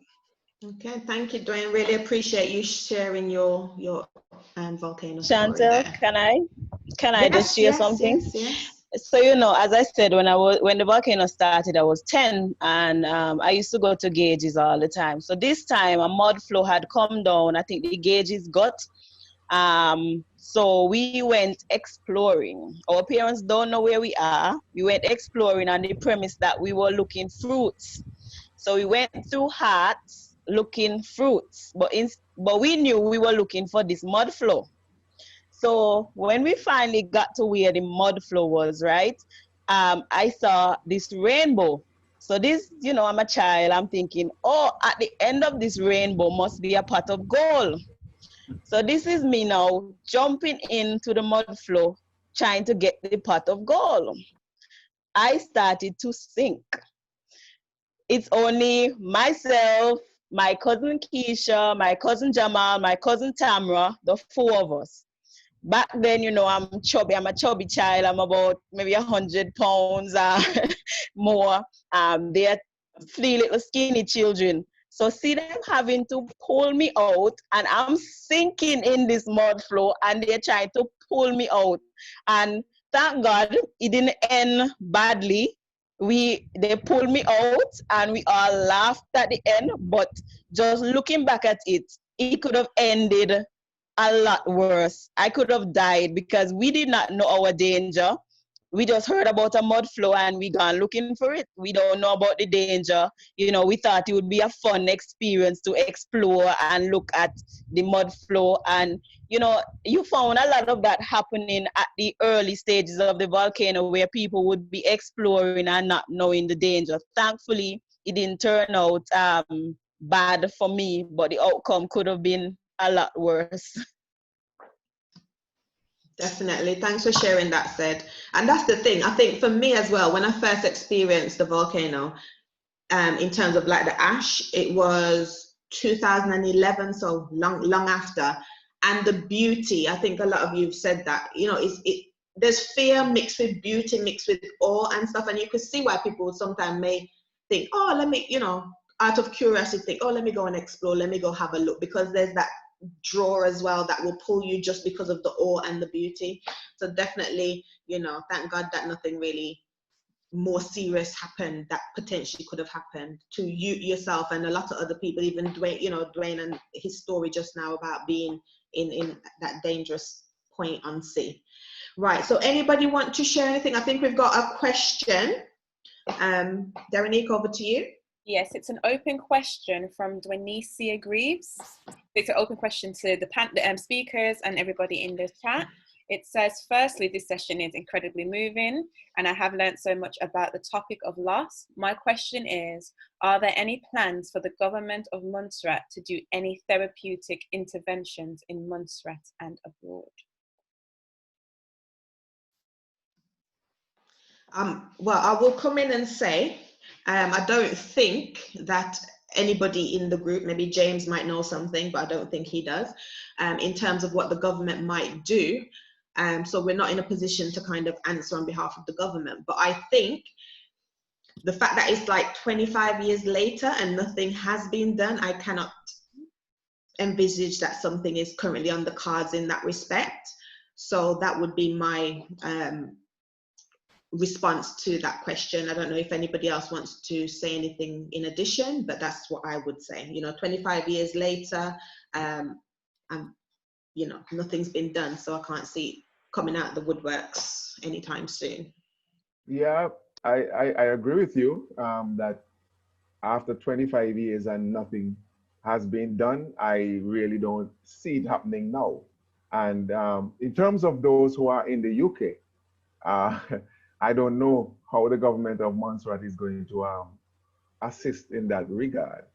I don't know, but for sure in Montserrat, I'm not seeing where that is going to happen anytime soon, if ever. I think what this show has highlighted, because I've watched it from day one, and I think a lot of people have been traumatized with the whole events that's happened. And it's amazing the way, the resiliency of Montserratians to go through something that we've been through, and we still are here to talk about it. I mean, I've not known of any really mental breakdown, but you see people talk. Is that helping? No, I'm not saying it's helping, but what I'm saying, what this program has certainly done for me is to identify that there is certainly a lot of trauma that's happened during the volcano. Indeed. The question now is, where do we go from here as a people? I mean, sometimes we cannot probably depend on the government, right? But we've got a lot of Montserrat groups here, you know. So can we deal with this matter from that perspective, you know, or because there are a lot of people who are hurting. I mean, there was one girl who said she hasn't been home and she wants to go home. How do we deal with these kind of things, you know? So this program has certainly highlighted a lot of things. The next question is, what's the next step from here? What do we do? Yeah, I would want to come in here because one of the things I was very conscious of doing this. I was very conscious that there will be individual who may have gone through a real traumatic experience, and us having these conversations might bring things to the surface. So one of the things I did do was put together a leaflet about trauma and post-traumatic stress, because one of the things we can do is, if we know our own circumstances, we know how it's impacted us, and especially for those of us who now live outside of Montserrat. I can't speak for those on island because I don't live there. I don't know what the provisions are. But for those of us who live abroad, if we feel that the impact of the volcano is still quite heavy or present in our lives, we need to speak to our GPs. You know, if you were going through grief, if you're going through any kind of loss, that would be your first point of seeking help. You know, go to your GP, seek out help, share. They will be able to put you in terms of, you know, whether you need counseling or further treat, you know, whatever was needed. But then also on the leaflet, the other piece was self-help, because I think sometimes if you don't recognize that there's an issue, how do you then deal with it? Yeah. And that's one of the things I wanted to kind of get out of this as well, because 25 years is a long time and people have buried things. Because I've spoken to so many people, and some people, they literally were racking their brains just trying to remember, boy, what really happened? You know, what really happened with the volcano? Because they've buried things so deep that it's almost forgotten how they've buried it so deep. And me asking them questions has kind of caused things to come up to the surface. And the self-help pieces sometimes might help some of us to get to a point where we can deal with and process the things that we've actually gone through. So that's what I would definitely say for those who are abroad. Now, in terms of those on island, on Montserrat, I guess, again, it's about seeking out, go to your doctor, because at the end of the day, sometimes we can't leave everything to government. They haven't done what they needed to do. I can't see them doing it now. Maybe if a lot of people went, maybe then it would flag that there is an issue.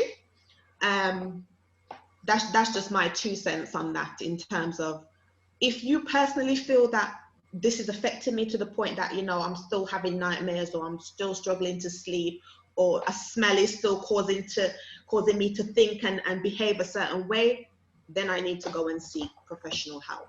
And there's no shame in that. I think that's the other thing as well. When it comes to certain things, sometimes we feel that if I say I'm having I don't want to say a mental breakdown, because that's not what it is, but if we kind of present to be mentally, our mental health is not quite as we would want, sometimes there can be a shame with that. And I just think there's no shame. This volcanic experience was a trauma, and that's really what I wanted to kind of help get out of this. You went through a traumatic experience, and these things have impacts, you know?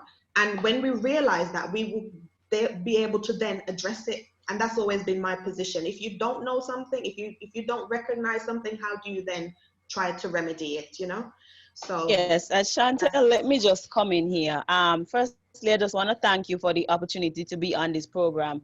What this program has done for me, it has caused me to reflect. And, you know, as you said, certain of these memories you would have buried, and especially living here on Montserrat, you carry on as normal, and you're meant to be resilient. You go on like normal, like nothing happened. So when this opportunity came about and I had to look back and think about all the experiences that I went through with the volcano and how it impacted me, I think that's when it started to weigh in on me. Boy, we really went through a lot, you know, because before, we never, you know, you don't really think of it that way. You just, it is what it is, and you carry on and you move on because you have no choice. You have to carry on.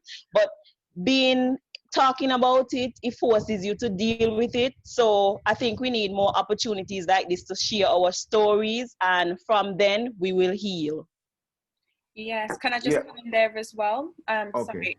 No, A few go people ahead. have said that they've found this platform quite therapeutic, just being able to have this discussion and learn from other people what they're doing. So I think we have created a platform that has, in a way, become a stepping stone for some people. So I think that's good. A lot of the comments are saying that, I'm just going to read a couple. And I think Chris Fenton has had his hand up for quite a while as well. So we'll get Chris to come in as well. Kay has said that Montserrat will always be home, but having been out of Montserrat for almost 14 years has made it hard to imagine what the island will be like. She went back and saw foreign faces, lots of cool shops, but the other Caribbean infusions. It was as if there was a different Montserrat for her going back to what it was when she left. She says Montserrat will never be the same for her, but it's always nice and always home for her. Wayne Greaves has said, thank you all for your answers. As Norman Hickson said, it would be good for a government rep to tune into these sessions. I'm not sure if we can get that done. That's a discussion for us to have later, Chantal. She also says, I also do agree with personally seeking therapy for people in Western countries, such as PTSD, etc. It is not something to underlook. I also agree with Brother Keithley about people here in the UK continuing to do interventions such as this platform and to continue to create ideas that lead to support. Stedroy KB, I think as a community, we need to normalize getting counseling, therapy, and just making our mental health a priority. I believe because it's so taboo, many wouldn't even think of seeking help. So again, just going out and getting the help that we need. And I think, before Chris comes in, sorry. The other thing I think that is very important is the question, when I flip the question in terms of we were focusing on loss, and, you know, we could say we lost this, we lost that, and that's just human nature. It's very easy to see the negatives. But when I flipped the question and said, okay, what positive has come out of it? You know, we're kind of really like thinking, oh, I'm not quite sure.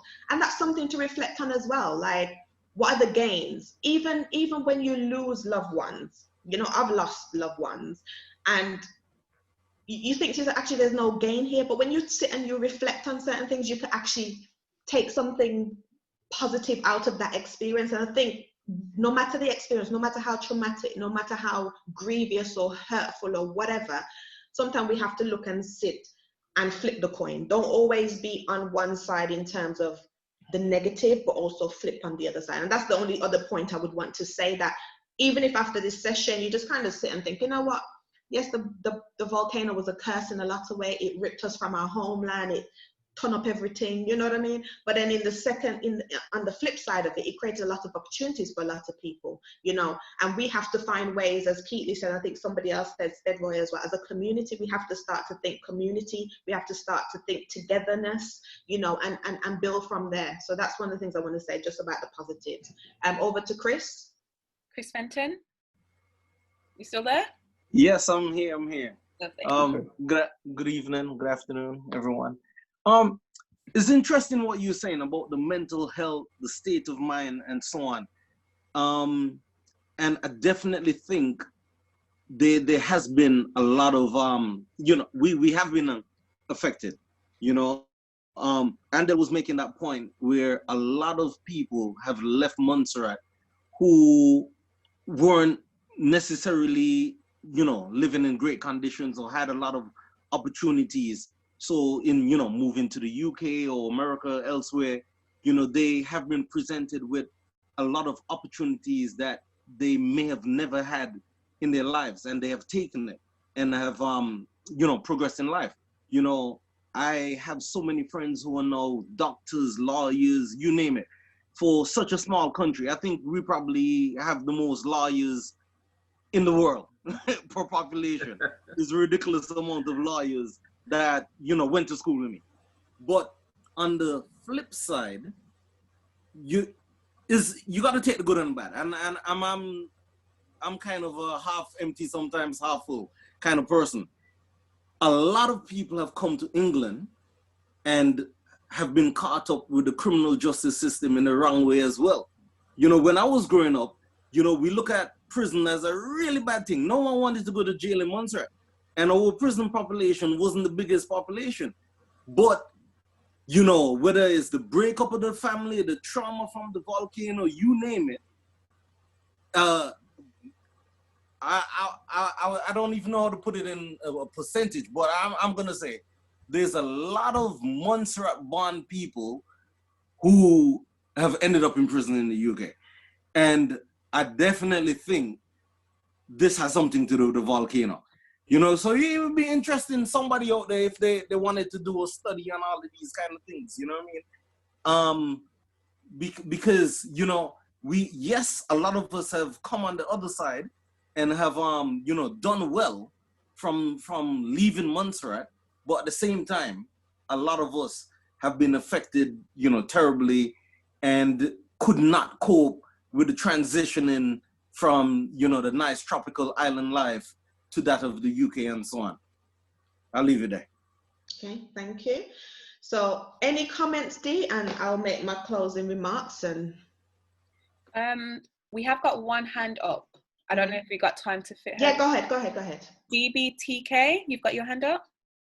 Yeah, yes, thanks. I was trying to respond to Chantal where she was asking about the positives from the volcano. So basically, I'm thinking that out of the crisis, I'm saying that it's all about accepting change and moving on, building on that. And what I would say also for me, what I've gained from this volcanic experience is that I was able to get a job and choose any job because there were so many vacancies, like just so many. So within that period of time, as I said before, I was working at the hospital in the medical records section. Then I moved to the Bank of Montserrat. I spent 10 years there. And then I was like, no, banking isn't for me. I had enough of that.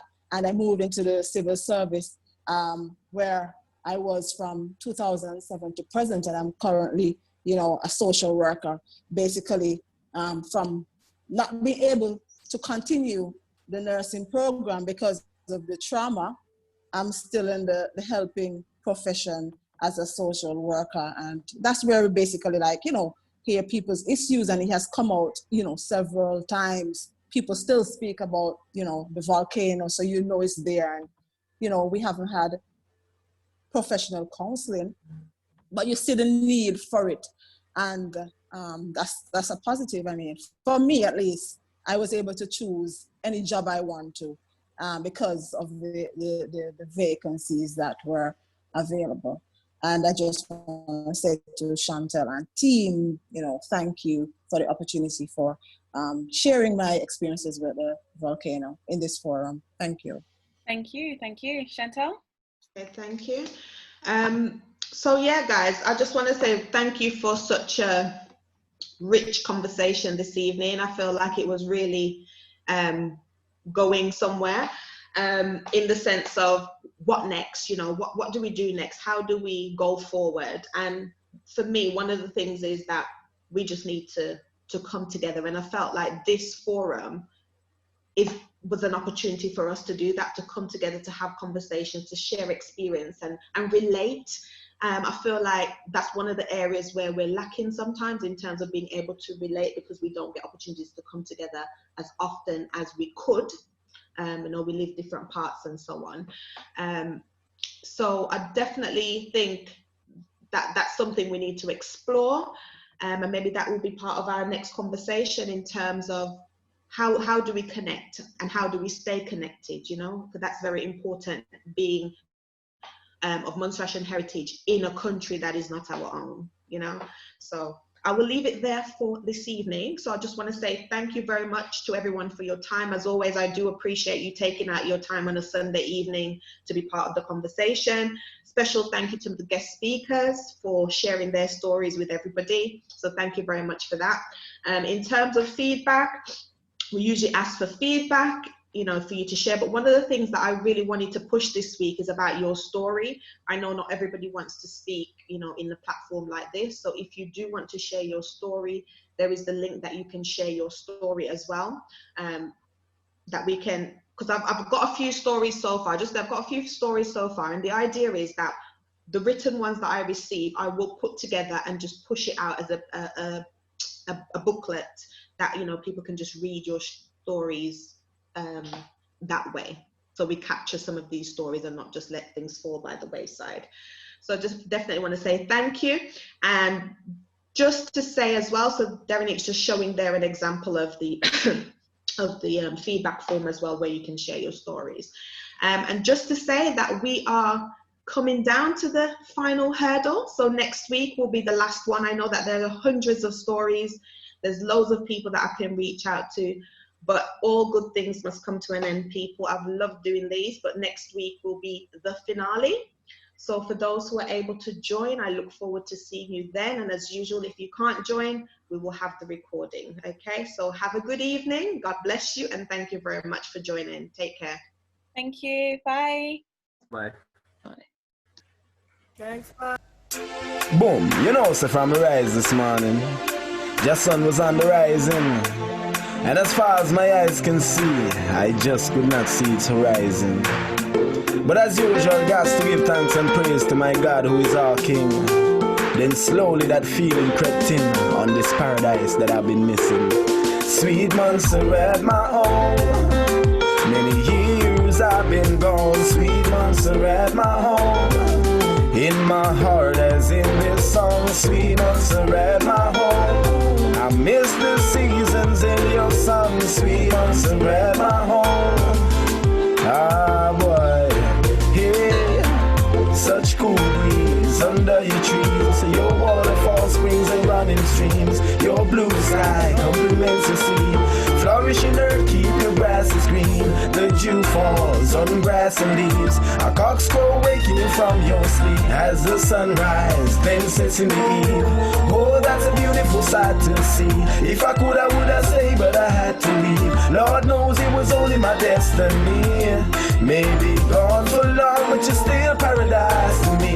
Montserrat, my home. Many years I've been gone. Sweet Montserrat, my home.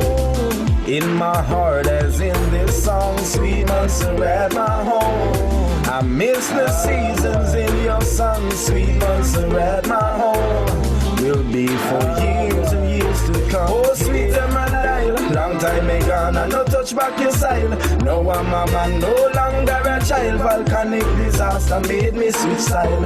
Oh, from a child, hope everything's fine. Oh, 39 and a half square mile. Maybe going through a change, but you still a paradise. Many places I've seen, but not as sweet as my sweet Emerald Isle. Hey, talking of my place of birth down in the West Indies, where the heliconia grows and Orioles roam free. To some it's still unknown, some have heard but have never seen. This paradise found in the Caribbean Sea. Hey, how could I forget sweet Montserrat? We're full of joy, love and peacefulness. Sweet Montserrat, where greens and the seafood fresh. Sweet Montserrat, where you give me best boat water with breath. Sweet Montserrat, now let me hear you a shout out, yes. Sweet Montserrat, for them visit and them don't want left. Sweet Montserrat, no one disaster destroy and wreck. Sweet, so I pray and ask my Father to bless. Sweet Montserrat, my own. Many years I've been gone. Sweet Montserrat, my own. In my heart as in this song. Sweet Montserrat, my own. I miss the seasons in your sun. Sweet Montserrat, my home. Ah boy. Oh, sweet Emerald Isle, long time me gone and no touch back your style. Now I'm a man, no longer a child. Volcanic disaster made me switch style. Oh, from a child, hope everything's fine. Old 39 and a half square mile. Maybe going through a change, but you still a paradise. Many places I've seen and not sweet as mine. Sweet Emerald Isle, sweet Montserrat, my own. Many years I've been gone. Sweet Montserrat, my own. In my heart as in this song. Sweet Montserrat, my home. I miss the seasons in your sun. Sweet Montserrat, my home. Will be for years and years to come. Sweet Montserrat, my home. Ah boy, sweet Montserrat, my home. Yeah, going out to our Montserrat. Yeah, na na na na na. Yeah. It's your boy. Montserrat, my home. Love, yeah.